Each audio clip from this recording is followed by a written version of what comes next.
Well, this Sunday was a new beginning for St. Paul's Sunday morning adult class. It was great to join some of you in the church library this morning. And it is quite amazing that it's been 2.5 years since the Sunday morning adult Sunday school gathered at St. Paul's. Part of that conversation was, how things have changed, how things are different, what kind of has helped sustain people during that time, and just kind of recognizing and naming some of the fear and just kind of confusion that the pandemic brought. How many of you can remember what life was like over 2.5 years ago, like pre-pandemic? It just seems like it's a whole lifetime away, right? It's kind of hard to put ourselves back in that space because so much has happened, not only within our own personal lives and families where we have been directly impacted, and I know some who've lost their lives in extended families, whether directly through COVID or because of other conditions. People have lost jobs or left jobs or moved in the meantime. So much has changed, right?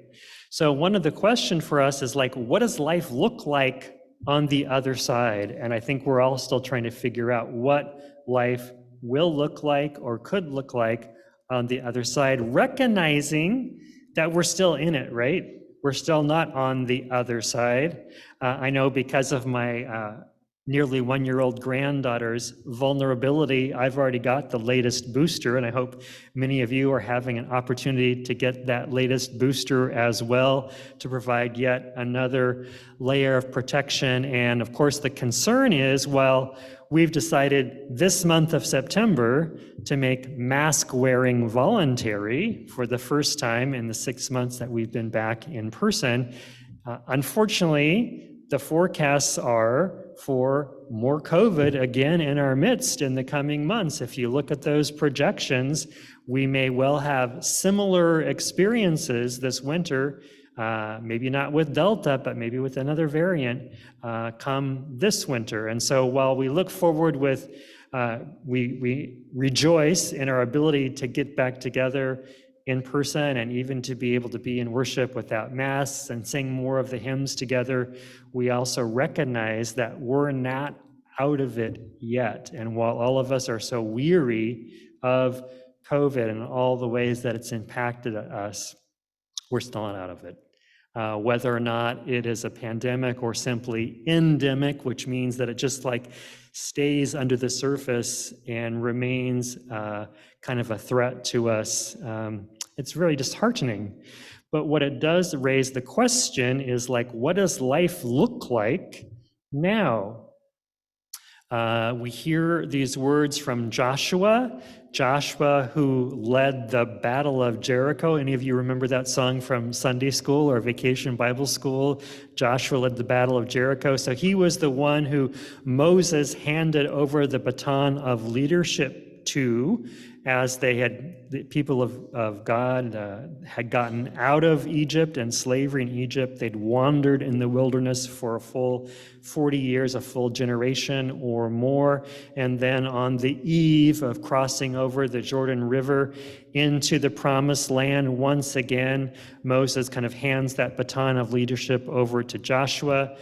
We referred to Joshua last week in the crossing of the Jordan and the memory of the priests of the covenant who bore the Ark of the Covenant on their shoulders. And when their foot touched the water of the Jordan River stopped flowing, and it was as if there was a wall upriver, and all the children of God crossed over on dry land. And once they had all crossed over, then God commanded Joshua to choose 12 representatives of the 12 tribes to pick up stones from the middle of the river and take them with them into the promised land to be a living memorial that God had been with them and shown them the way back home again, generations and generations.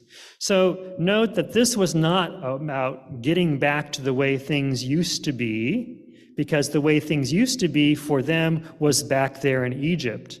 And when they were hungry in the wilderness, they cried out to Moses, "Moses, Moses, why did you bring us out here in the desert to die of starvation? Oh, that we were back there in Egypt. At least we knew where our next meal was coming from."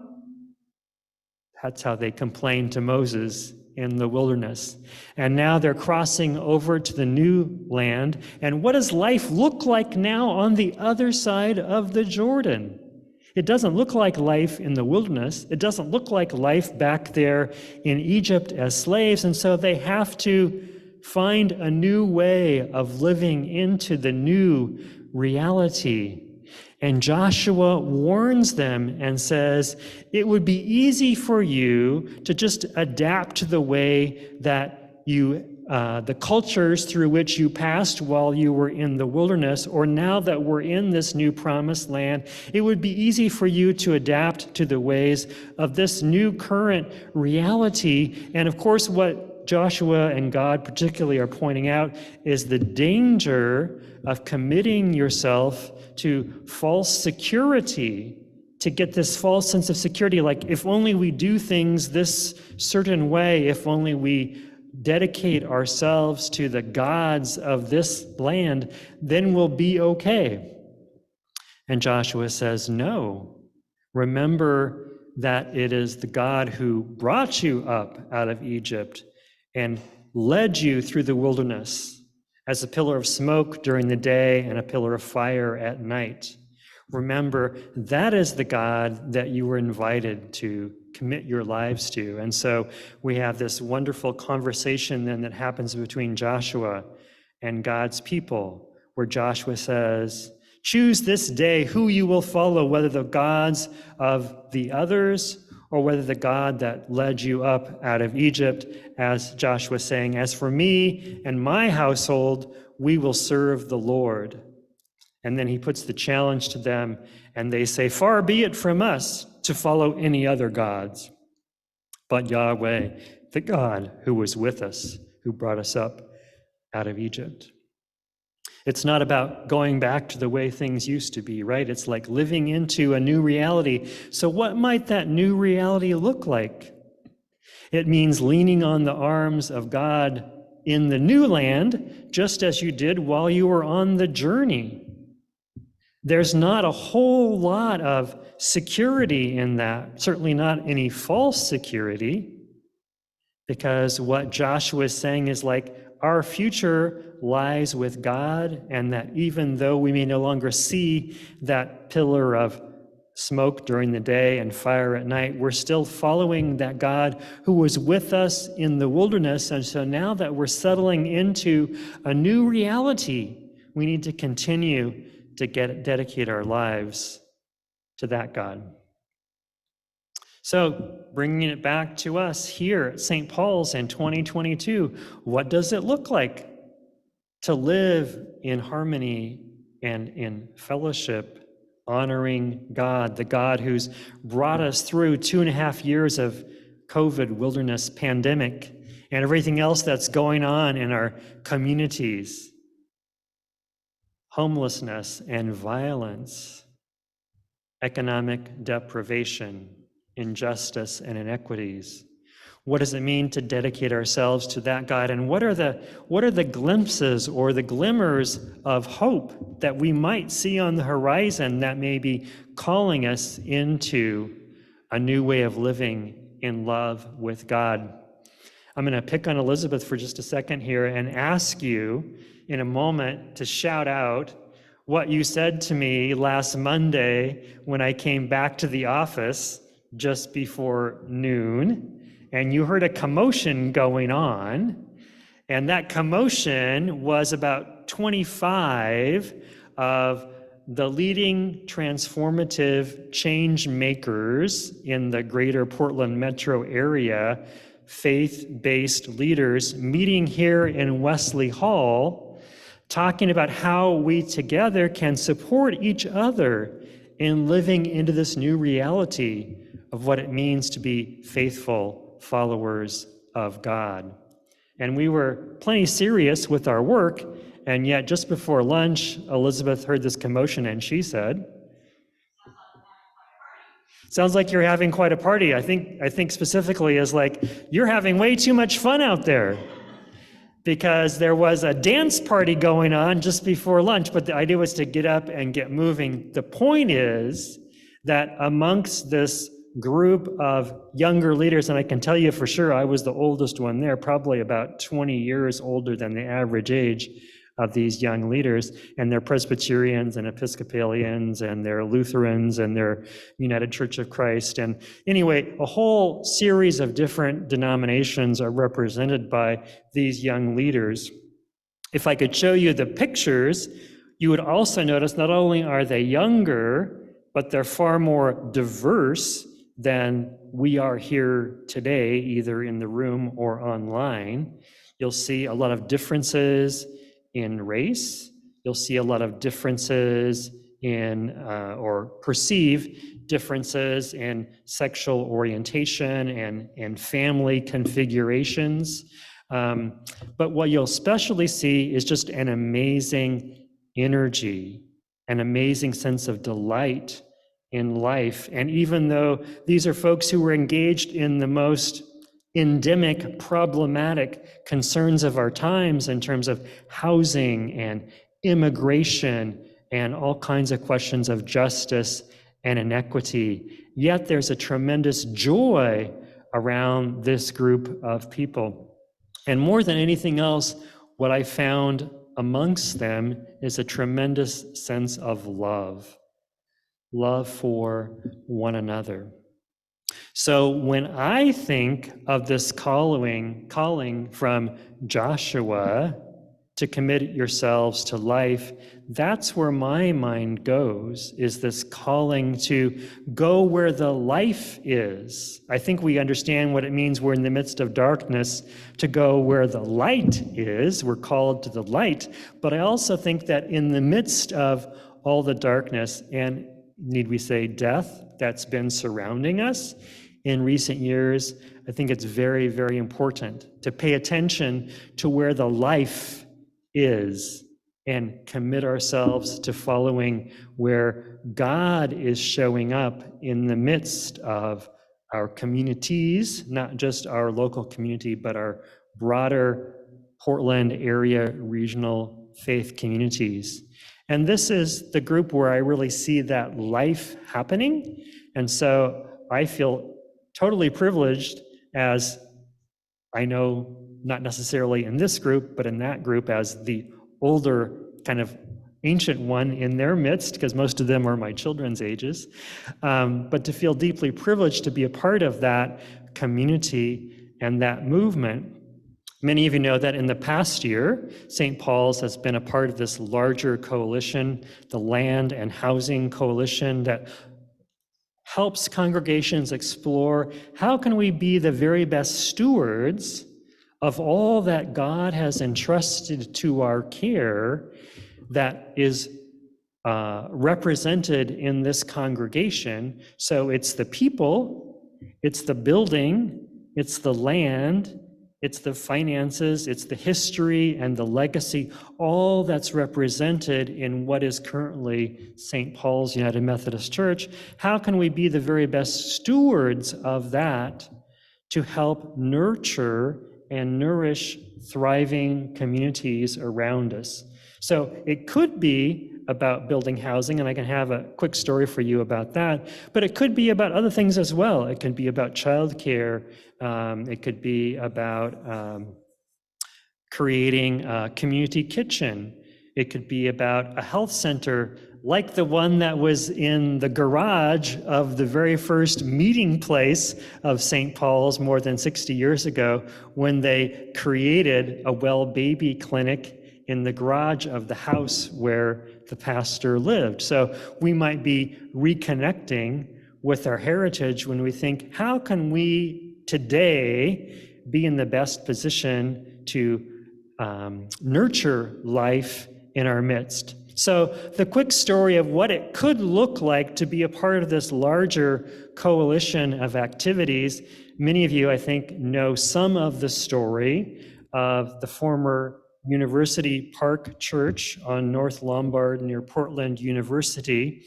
At some point, they were growing smaller and smaller. They merged together with another congregation and created the Portsmouth Union Congregation.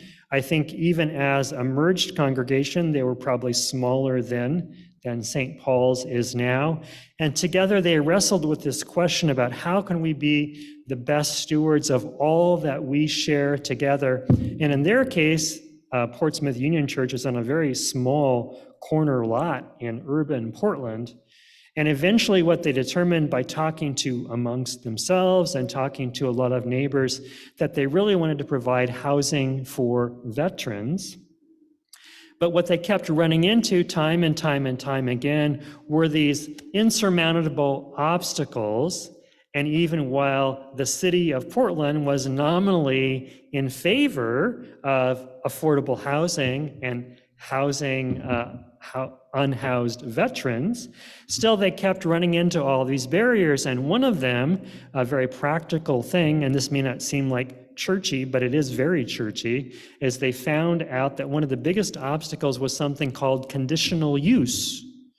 And conditional use is for churches or other similar nonprofits that even though the local zoning ordinances might not allow this as a permitted use, that is, this congregation to be here on this land, there is a provision in the law called conditional use, which says because we are a faith-based nonprofit, the church can own or steward property and function as a church, but you cannot provide other kinds of business activities, and you cannot provide housing except for the people involved in the ministry of that congregation. So whether that's a pastor in a parsonage, or perhaps in the case of a Catholic parish, maybe the rectory for the priests that serve that parish.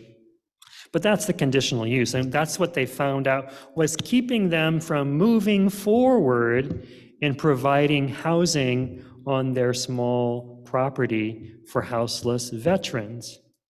And finally, they found themselves through some connections in the larger community when they started talking with other congregations who had similar concerns or interests, was that somebody knew somebody who was in the Portland Planning Commission, or the Portland Planning Bureau, and they got a meeting with this person, and several of them from Portsmouth Union and other churches went to meet with this particular staff person in the Portland Planning Bureau. And amazingly, God had prepared the way for them, because when they met with this individual, they said, the individual Portland employee said, I've been looking for ways to change these ordinances, and I needed someone in the community to partner with me to bring about this change. So while neither of them had any foreknowledge of one another, once the Holy Spirit, we would say, brought them together, it was like a meeting of minds. Somebody in the Planning Bureau who was trying to find ways to change, and they were looking for change in the conditional use process, in the permitted uses process. And so they learned about a Portland Planning Commission meeting and decided they would go and they would invite people from various faith communities to go and attend this Portland Planning Commission meeting to talk about this particular issue of zoning and conditional use. And apparently it was, a small meeting room at Portland City Hall. Apparently they typically had maybe 6 or 10 people who would show up in the audience before these planning commission meetings. In their preparation for this particular hearing, they met together, they strategized together, they asked everyone who wanted to be there in support to wear red. And I saw a picture of this. 66 people showed up into this hearing room, which normally had 6 or 10 people, and there was a sea of red shirts. And the commissioners were whispering to each other like, what is going on? We've never seen anything like this before. And part of the hearing rules is that if you sign up to speak before the hearing, you have to be given an opportunity to speak. So many of them had prepared comments for this, and so person after person after person after person provided their testimony about how this should change. And eventually it went from the Planning Commission to the Portland City Council and Mayor. Once again, it was through the networking of many congregations who knew a staff person to the city councilor, or et cetera, et cetera. So they were actually able to kind of get onto the agenda of the city council and find allies who, again, who were already there, who were looking for ways to make affordable housing more readily available in Portland, but did not know how to proceed and needed some, kind of grassroots community support to help make that happen. And eventually, via a 3-2 vote in the Portland City Council, this change happened. The question of congregations being able to build affordable housing on their properties was made, the doors was open to that. But that wasn't where it ended, because in the next state legislative session, they passed a state law that changed this statewide. So now all faith communities throughout Oregon have affordable housing as a permitted use on their not-for-profit properties. So this is just one example of how one congregation beginning to work with other congregations really changed the environment. And so now we see at Portsmouth Union, they're nearing completion of housing for homeless veterans. And our United Methodist Church in Southwest Portland, Christ Church, they had 2 kind of basic lots, housing lots. They're turning it into, I can't remember how many, 50 or 60 units, primarily for LGBTQ elders. They were able to tap into Portland Metro funds to provide for the construction costs. And the list goes on now. There are congregations across the greater Portland area and throughout the state that are able now to take steps to be in community with their neighbors and open up these opportunities. So I don't know what that's like for you to hear that story.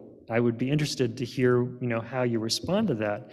For me, I feel like that's where the life is happening. And that's where I feel truly called to be engaged with my brothers and sisters. And later on today, in fact, there'll be a meeting in Northeast Portland of folks from around the Portland metro area who will be, again, coming together to share the love and the energy and the hope and the commitment to see what the next step may be for this broader community of congregations seeking to leverage their resources to promote healthy, thriving communities, what it means as this larger movement, and then how does that come down to individual congregations and how we together can partner with this larger movement. So I do believe that we are indeed called to choose life, even as Joshua encouraged the people of God to choose life. I think, again, the question for us now today is, at this point in the life of this congregation, at this point in the history of our world, at this point in the evolution of the pandemic, what does it mean for us to choose life today? That's the question I hope that will resonate within you as you go forth today and throughout this week, and be ready, willing, and able to share back with your brothers and sisters here and with me. What is that calling that you sense? We will have our monthly governance board meeting this Tuesday. It was postponed to the 4th week so that I could be present also, because I was on vacation earlier. Everyone is invited to be a part of that conversation. And part of that will be, where are you feeling called to invest your time, your energy, your love, your commitment to where life is happening now in our midst and in our community? So thanks be to God. Amen.